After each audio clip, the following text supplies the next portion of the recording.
mengawali turnamen Data Steel Chess 2026 dengan kemenangan singkat atas Vladimir Fedosev.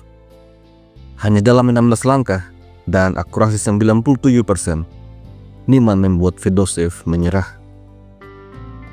Permainan awalnya dimulai dengan E4, setelah E5, kuda F3, lalu Fedosev kembangkan kuda F6, Petrov defense.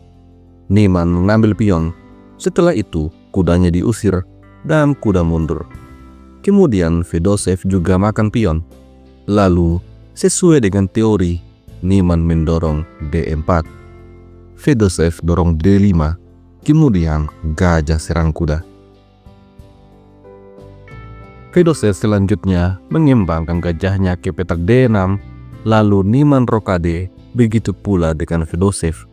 Kemudian, Niemann mendorong C4, taktik removing the guard.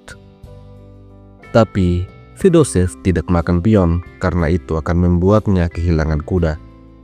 Maka, dia mendorong C6. Di posisi ini, benteng ke petak E1 dimainkan oleh Niemann menambah tekanan pada kuda, maka Fedosev mengembangkan gajah F5. Selanjutnya, Niemann mainkan menteri B3 menekan pion B7. Fedosev kemudian memberikan penjagaan pada pionnya, lalu Niemann usir gajah. Di sini, Fedosev membuat jebakan gajah C7.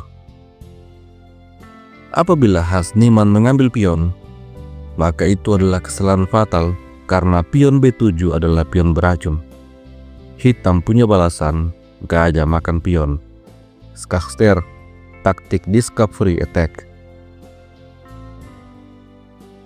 Oleh karena itu, di posisi ini Hans Niemann tidak terburu-buru untuk makan pion. Terlebih dahulu dia lanjut mengembangkan perwira, kuda C3, mengeroyok kuda.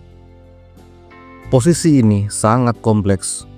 Apabila kuda makan kuda, maka gajah makan gajah, serang menteri. Setelah menteri makan gajah, menteri makan pion, dan 3 perwira hitam terancam. Oleh karena itu, pada posisi ini Fedosev mainkan benteng ke petak E8. Selanjutnya, gajah keluar ke petak E3, lalu gajah mundur G6. Di posisi ini, Hans Niemann ingin mengambil pion B7, tapi ada ancaman gajah, jadi terlebih dahulu dia mendorong G3 sehingga gajah tidak bisa melakukan kombinasi dengan tempo skak. Pada posisi inilah Vladimir Fedosev membuat kesalahan fatal. Dia mengambil kuda, menyerang menteri sekaligus menyerang gajah. Tanpa ragu, Hans Niemann mengambil kuda, dan setelah itu gajah makan gajah. Fedosev mengira semuanya akan baik-baik saja, tapi Hans Niemann kemudian mengambil pion. Dan sampai di sini, Fedosev akhirnya menyadari bahwa dia telah kalah 1 perwira. Apabila permainan dilanjutkan dengan kuda ke petak A6 menghubungkan kedua benteng, maka putih punya balasan kuda E5, forking. Tentu saja, gajah makan kuda, menteri akan jatuh. Dan apabila benteng makan kuda, menteri makan benteng. Setelah gajah mundur, gajah serang benteng. Putih menang. Dan kemungkinan terbaik adalah benteng serang menteri, tapi menteri makan kuda. Tentu saja, gajah makan menteri, maka kuda akan jatuh.